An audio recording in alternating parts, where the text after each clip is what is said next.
Hey, what up friend? My name is Cole Sager. I'm a full-time CrossFit Games athlete, and this year will mark my 6th appearance at the CrossFit Games. I do the vast majority of my training here in the garage, so as you can probably imagine, I spend a lot of time in here. With that being said, I wanted to give you some tips and insight on how Genesee and I have made our garage gym space as effective as possible to help us train hard. Let's go.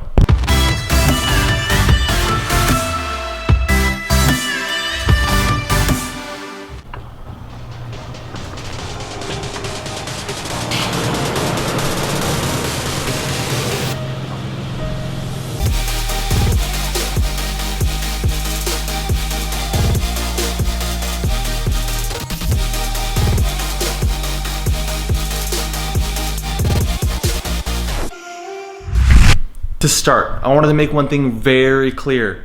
Having an epic looking garage gym isn't what's gonna get you amazing results. Simplicity can be extremely potent. Now, if you wanna build out a really cool garage gym, I wanna help guide you in creating that, but having really nice dumbbell racks, colorful bumper plates, and the nicest Rogue barbells isn't what's gonna get you amazing results. It's you that's gonna do that. I have a super close friend that I have just loved watching him build out his garage gym. I think the thing I love most about it is how patient and responsible he's been throughout it. His garage gym started off with a jump rope and a couple kettlebells. And then over the last several years, he's saved up, he's added a barbell and plates, and then a pull-up bar and a rig, and then an echo bike. All in the meantime, he made the most of what he had at the time, and he's gotten incredible results because of the discipline he had along the way. Doesn't take a lot. Simplicity is potent. But if you're looking to build out a really nice gym or just even upgrade the one that you currently have, I wanted to give you some ideas that have been helpful and effective in helping me train for the CrossFit Games and making my garage space as effective as possible. These are some things that I would definitely do again. Tip number 1, choose quality flooring. We went with a 3/4 inch rubber horse stall mat. We went this direction for the purpose of protecting the foundation as much as possible, but also helping with reverb throughout the house for when we drop barbells. You wanna choose the right density. You can see here, we can get a lot of like bend in our mats. You can kind of like even pinch it a little bit and get some flex. If you have too dense of a mat, it's not gonna absorb enough of the vibration, but ones like these, they're bouncy, they absorb a lot of that. You can find these mats for about $40 a piece. These are 4x6. When we eventually have a bigger space in a shop, we'll use the 8mm rollout flooring just to get rid of the seams. But for this garage setting, these are great. You can move them out into the sun and well, you know. This leads me into tip number 2, maximize your floor space. Floor space is the most valuable thing in your garage. Savor it. Our space is about 550 square feet, and every decision that we have made has been to maximize the floor space that we have. The biggest floor space stealers are rigs, storage units, and specialty equipment. I mean, how are you gonna do bar facing burpees if you don't have any floor space? So some of the things you can do is hang things on the wall or be willing to move your cardio equipment around when you need to use a certain space. With all the cool inventions these days, there is no reason why you shouldn't be able to maximize your space and still be able to fit your car in your garage. A good example of this is what we did with the barbells on the wall. Rather than storing them vertically, that would eat up space here, put them on the wall, save that space. One of the other things we did with the storage unit was adjust the height of what things were so we could get another layer and use the space underneath it so these aren't hanging around in other areas. Isn't this pretty?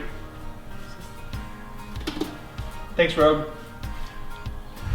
That brings us to tip number 3. Choose your rig carefully. It's pretty sturdy. Rigs eat up floor space, but there's a lot of ways around that. You have a lot of options from fold-out rigs, squat cages, or wall mounts. We personally went for a wall mount rig and got 30-inch cross beams in order to pull the rig in. This is what we feel is the most comfortable minimum distance we need in order to do all the gymnastic movements, as well as in a 12-foot space, allows us to still park the Tacoma in the garage. This is also a pretty sturdy option. because we've been able to bolt it into the wall and then also bolt it into the ground through the mats into the cement, into the concrete. Tip number 4, leverage what you have. Specialty pieces of equipment are really sweet, but they take up a lot of space and they crowd you. Things like GHDs, air runners, yokes, bags, sleds, all of those things, they aren't usually used frequent enough to be at the top of your list. You can take a box and convert that into a GHD. Rogue has a pretty sweet setup like that. I'd consider checking that out if you're looking to add a GHD to your space. The air runner is nice, but you can run outside or even put the treadmill up in a spare room that you have. It doesn't have to be something that's in your garage. It takes up a lot of space. Just be mindful when considering these things. Are they really gonna be used that often, or are they just gonna sit, taking up valuable real estate, and when you wanna get to something else, you have to constantly move it out of the way. When you start moving a 200-pound sandbag every day, it starts to get really old. Trust me on that one.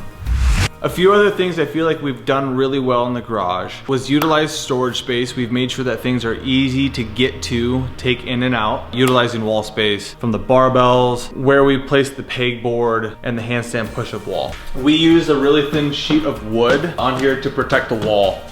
From what? I may or may not have put a hole in the wall with my butt. Still there. We just covered it up. A little bit of plaster and paint. Some of the other things we've also done is change the lighting. We used to have little light bulbs that just came standard. So we switched these out for shop lights. It's a lot brighter. It just creates a much nicer environment to be in. It used to get pretty dungeony in here with those old little screw-in light bulb lights. Light bulbs? Lights. The light bulb lights. We added a heater. This has been crucial to our survival. My favorite piece of the gym. She'll just stand here in the winter and just like huddle in the heat. But I think one winter we had the garage, before we had the heater, the garage got down to like 27 degrees during the winter, and that was just a miserable time. You probably had like 3 coats on, I think. Anyways, it gets cold in the winter. Just make sure you have a heater. You're gonna really like it. And then also having a whiteboard that's just good whiteboard space that's centrally located, and a clock that is visible from as many angles as possible.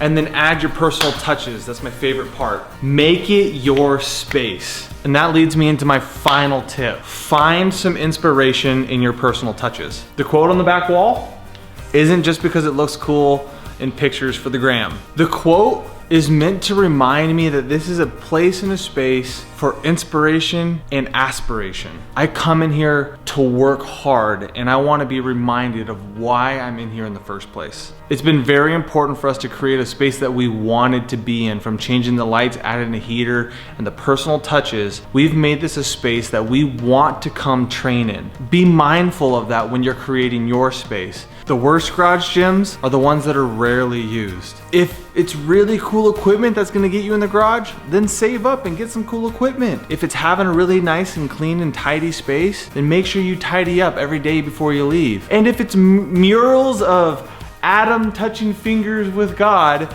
and that's what gets you going, heck, then paint it on the wall. Actually, kind of a cool idea. I don't know, it could be like a picture of me touching fingers with you.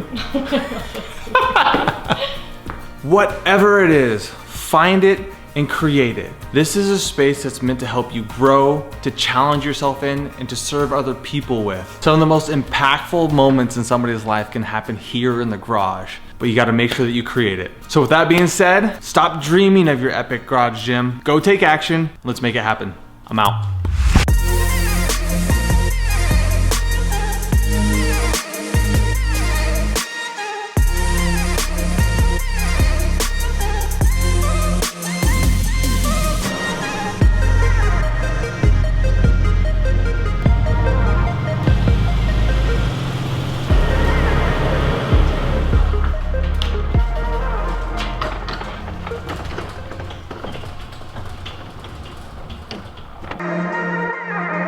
A van just drove by, very slowly, looking at me odd. Vloggers these days.